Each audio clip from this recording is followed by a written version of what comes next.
What's good, superstars? Back with another VV video. You got Superstar Joe. You got Superstar Rob in the building. How's it going, Rob? Pretty good. You? Not bad, not bad. If you're new here, do not forget, become a superstar. Smash the subscribe button down below. Hit the bell notification so you know whenever we post about your favorite project. If that project is VV, you're going to love this one. You can also become a superstar VIP, $2.99 a month. Hit the join button under the video. Get one of these stars next to your name. Level up through the stars. Get to those super duper rares. We're starting to see them finally. And it gives you the most entries into the giveaways. You can follow us on X, follow us on Instagram. Join the Discord. That is another way you can enter into the monthly giveaways. But also you can meet the rest of the Superstar fam. We got a VV fam there in the VV channels and ecomi channels and all that over there as well. So if you're into that and you want to talk to like-minded individuals that maybe you don't talk to on X or other places, I mean, there's people there who don't have Twitter or don't have X. And it's just a great way to meet new people in the space and learn about all different kinds of ideas. Yeah, and guys, Discord, 383 members big. Superstar Nation, this is the place to be. This is the fastest growing nation in the space. Make sure you guys join Superstar Nation. All our giveaways come through here. You got to be part of the Discord. If you have not downloaded Discord, you got to download Discord. Join the Discord. Yep. All right. So today's video, we are going to be talking about this comment from Viva La Vivi. Hey, Superstar Money. We know you like making Vivi official content. Maybe a video to recap all the brands they have secured to date could be cool. So many. So I think what we're going to do here is, Rob, I don't know, you have David Hughes Twitter there, a bunch of the major brands that he follows, maybe some that they already have, some that they maybe are working on. We know that whatever he follows on Twitter usually has some links. So let's see that. And then I'll pull up some of the drops on their web platform if I could figure out V1 and V2, and then we'll go through them there, and then we'll talk a little bit about it. Well, first thing I'm going to say is that VV continues to be the king of IP.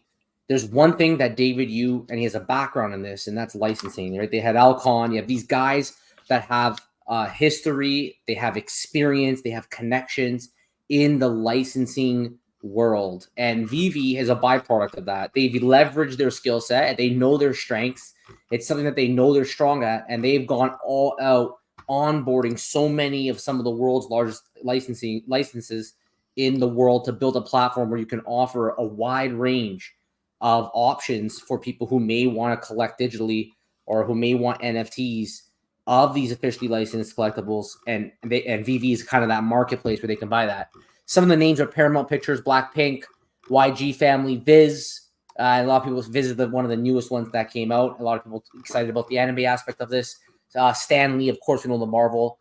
Stacker, there's a big discussion about Stacker as well. VV Comics is now there because they have such a great Marvel Comics, portfolio, right? They've now come and they've separated that up to that. Warner Bros, Universal Pictures, Amazon, MGM Studios, DC Universe, DC, Elon Musk, because I guess for Twitter. I don't know, Tengoku. I'm trying to remember which one. This one here. I'm trying to remember which one this one was, but he has the Tengoku here. Disney, of course, Marvel, and then obviously Omi. And there's more. I mean, we know there's Powerpuff Girls. We know there's just all these kinds. There's all sorts of IP that they have on here that, you know, some of them I've never even heard of before. And this is their strength. They've been doing this for a long time because when VV started, they knew they wanted to bring in as much IP as possible and provide these digital collectibles. And they were intended to be exactly that, digital collectibles, right? We had an AMA with Reese. We asked Reese about future possibilities with digital collectibles. And he told us all then, let's assume whatever you're buying is the best that it's going to be. Go ahead, Joe. Yeah, I mean, you nailed it there, that they are the king of IP. If you just go to their drop page, this is on the V1 site. There's a V2 site now that you can go check out as well, but you can just scroll through the brands page, and you're going to see all kinds of familiar IP. They have really done a great job securing some of the best IP in the space, in the world, I would say. It's just like things that you wouldn't expect them to get. One like the Christian Louboutins, just random things out there that they just managed to continue to convince these big brands to take a digital step forward. So they are innovating in that way. They are getting some of these brands familiar with digital collecting, and they're doing a good job with that. I mean, they also have all of the Disney, as you can see under the D's there, DreamWorks, Ghostbusters, Marvel. The list goes on and on. James Bond, we don't really talk about James Bond on this channel. Jurassic Park, Lamborghini. There's all the different types of Lamborghinis that have been dropped. We saw the stamps, the U.S. Postal Service. We got the Guardians of the Galaxy, some more Marvel, Matt Gondik, some individual artists here, independent artists. So yeah, I mean, Pelly Fantasy, we're seeing some stuff from out east. Very, very cool. Now, the one thing is, like, you can keep scrolling here. Just like it's incredible the amount of IP secured here. The one thing that is true though from securing all of this IP is that they were secured with what's been around, like what has been developed. There's no real roadmap of how this is going to move forward. And maybe some licensors are aware, maybe some aren't, but I'm sure with all the pivoting that's happened here, some licensors signed on with one expectation and other licensors signed on with another expectation. And then once you get to that point, I'm sure it's a little bit more difficult to make moves and pivots and stuff like that because everyone has to be satisfied. You have all of these different major IP with red tape and lawyers and all these contracts and all this stuff that's signed to get all this stuff secured. It's something you got to think about if there ever needs to be any future changes or future things done with the way that the platform moves forward. Like, you never know. Like, maybe they say, okay, let's do this. And then Disney's like, whoa, we didn't agree to that. Or DreamWorks will be like, whoa. Like, I don't care if they agree with that. I don't agree with that. Like, that is true fact because the whole roadmap and all the platform and everything has changed so much. And there's no laid out direction here. And maybe behind the scenes there was, but we know for a fact that things that were on the platform day one are not here now because of certain reasons. So sometimes having all the IP in the world is great, but sometimes it's also something that could hold you back from making changes, right? Well, we have to follow the data, Joe. So one thing I want to bring up here is you notice back in the early days of VEVE, they were king of the castles. They were the only guys in the space doing this, really. And they had massive user growth. I remember once listening to David, you saying he had 2 million active users at one point in January of 2022. And what we found was as time went on, the new user growth went down tremendously. If you, for example, if you take a look at the average daily new active wallets over the last 7 days, is only 8 wallets. Very tiny. So despite onboarding endless new IP, it is not translating to bringing in new fandom. So we really have to ask ourselves, well, what's the data telling us? Well, the data is telling us is that the people coming in earlier were not necessarily looking to simply collect digital collectibles. We know it was during a time where NFTs were pumping. We know it was during the time where prices were insane. We know about a lot of the history that kind of got us to this point. And despite new IPs being onboarding, they talked about Blackpink. They talked about all these different new IPs that are coming in. They have yet to really translate to any new user growth. So what that tells me is that the space as it was back then, when VEVE was releasing new IP in that environment, is no longer the space it is today. And I think it's important now for VEVE to evolve. I mean, we can do it. We could do a video talking about just the IPs, but there needs to be a main message from that. And I think it's a great benefit to have digital collectible IPs. But at the same time, you have to remember you're in a space where you're dealing with people who want nothing to do with NFTs, who don't understand digital collectibles, which is why on this channel, we're big proponents of utility. AR utility is not enough. We know VEVE has a VEVEverse coming out, but we don't really know how that's going to be.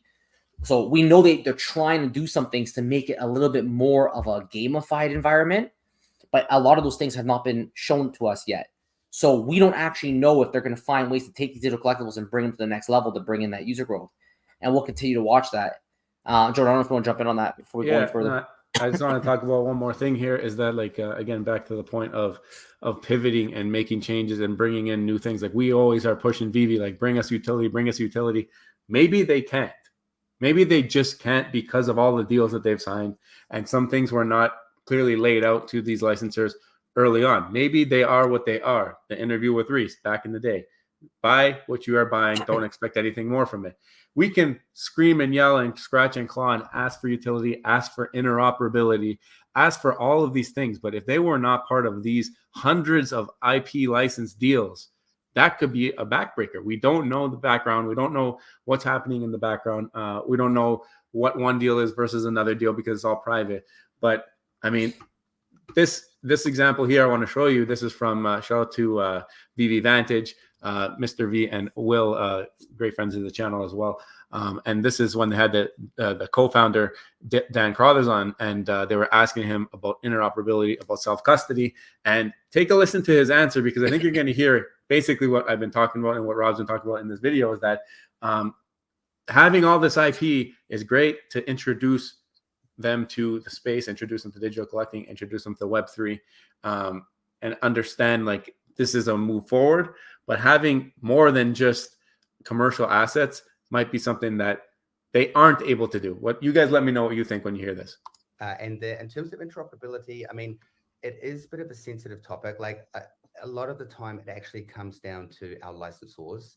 You know, the NFT space is still a little bit of the Wild West, and we do need to be respectful of our licensors. There are obviously some people who do want to go interoperable.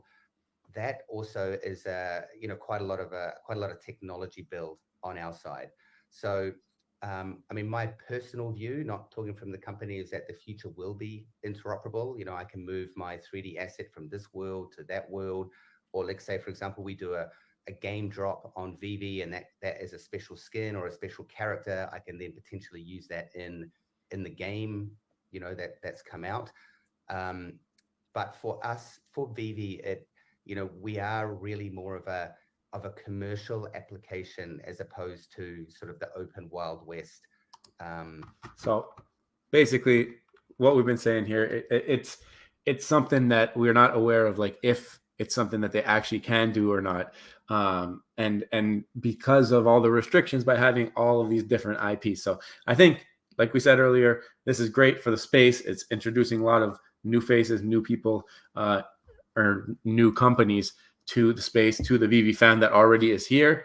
And then maybe if they're able to figure out the paperwork and get all of this other stuff down the line, might be a big lift, might be a heavy lift for VEVE to do, to get some of these things that a lot of people want. But I think the patience has to be there for people who want more than what's already here, because you heard from Dan right there, it's not an easy lift. It's going to be a lot of technology that they have to build out, that they don't have built out already. And I'm sure there's a lot of paperwork that's got to get approved, and people got to be signed on and agree with this idea. So not so simple when you got all the IP in the world and you didn't have that plan from day one. Yeah, I just want to make one more comment here, Joe. You know, there's some content creators such as ourselves who want the best for the space, and they want to see more growth than 8 new active users for every 7 days. And therefore, you know, we give our uncandid opinions in an attempt to actually make the space better and to make an attempt to make VEVE better with our opinions, because we are community members, right? We are part of the VEVE community. We see things, we look around the space and we see things that are working. I think VEVE in their early success, they didn't really worry too much about these added utilities. And I think that what they did was they got these licensing deals. They were able to put out these products, but maybe they can work in now to the new licensing deals, right? Like maybe they can work in, okay, we're going to, you know, our roadmap, they got to come up. We don't know it, but maybe they have it internally. We're going to have this roadmap with all our new licenses going forward. We plan on making this interoperable, right? So in the deal, in the licensing deal, sign off now that you're okay with interoperability. We're going to do it this way. We plan on making a gamified interviewers. Sign off on that date, on this, that we will be okay. You guys are okay with us doing this in this manner. So if they know where they want to go, because I do really believe for the best of VEVE that they got to do more than just a commercial asset that will not stand out in the future amongst their competitors. Then I think that if they can get that vision, even if it never comes to fruition, if they can get the licensors on board now, get them to sign on, they have the option to make that happen in the future. So that's why we do this. And I know there's other content creators as well who want to give their uncandid opinions on their thoughts in an attempt to actually make this space better. And hopefully our opinions are listened to. We know that our videos are watched by individuals in companies. We hope that they're listened to. Sometimes they're actually watched by co-founders and owners and CEOs. And we know that if they're listening to us, maybe they can work this kind of change into their future as well. So this is a very important thing, I think, for us to put videos out like this. So guys, we'd love to hear your thoughts below. Let me know in the comments below. What do you guys think? Do you guys agree that VEVE remains the king of IP? But maybe because of that, they are now having difficulties going back to licensors and changing their licensing deals. Maybe that's why we're seeing these delays. Maybe that's why what Dan was talking about, the technology growth and the technology lift on their end, it's not really as feasible. Do you guys think the same thing that we're thinking, or do you guys have a different opinion? Let us know in the comments below. If you haven't already, don't forget, become a superstar, smash the subscribe button, join the superstar fam, hit the bell notification button to see every single video, every single day. Also, do superstar VIP student. Get the star beside your name, answer spreadsheet giveaways, guys. Thank you so much. Take care. We'll see you next one. Bye. Bye.